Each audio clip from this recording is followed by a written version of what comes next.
ఎక్కడో తగులుతోంది, ఏదో జరుగుతోంది అన్న ఫీలింగ్ మొదటి నుంచి ఉన్నదే. టాలీవుడ్ సినిమా సంస్థల మీద, నిర్మాతల ఇళ్ల మీద 4 రోజుల పాటు ఆదాయ పన్ను దాడులు జరగటం వెనక కూడా అవే అనుమానాలు తలెత్తుతున్నాయి.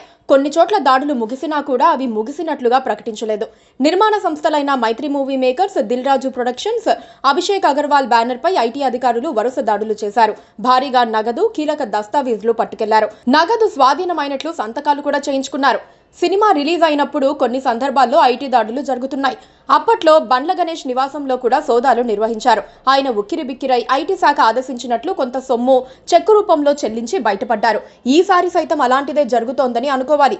సినిమా విడుదల సందర్భంగా సినీ జనం పెద్ద పెద్ద అంకెలు చెప్పేస్తూ ఉంటారు. పుష్ప 2 సినిమాకైతే ఏకంగా 1000 కోట్లు వసూలవుతాయంటూ ఒక కార్యక్రమంలో యాంకర్ సుమా చేత అనౌన్స్ చేయించారు.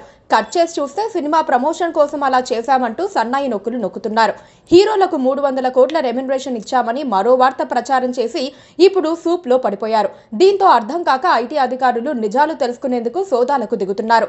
అలాంటి సందర్భంలోనే అకౌంట్స్ ఫ్రాడ్ బయటపడుతోంది. చివరకు ఐటీ అధికారులకు కూడా స్పష్టత రాక కన్ఫ్యూజ్ అయ్యే దుస్థితిలోకి నెట్టబడతారు.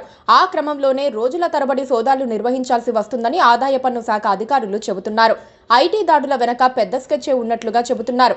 బాలీవుడ్ మాఫియా పెద్ద గేమ్ ఆడినట్లుగా అంచనా వేస్తున్నారు. ఏ సినిమా ఎవరు తీయాలి, ఏ నటుడిని ప్రమోట్ చేయాలో కూడా ముంబై మాఫియా డిసైడ్ చేస్తుంది. ఇది ఒక వంతైతే టాలీవుడ్ సినిమాల కారణంగా బాలీవుడ్ పూర్తిగా దివాలా తీసే ప్రమాదం ఉందన్న భయం ముంబై వర్గాల్లో కనిపిస్తోంది.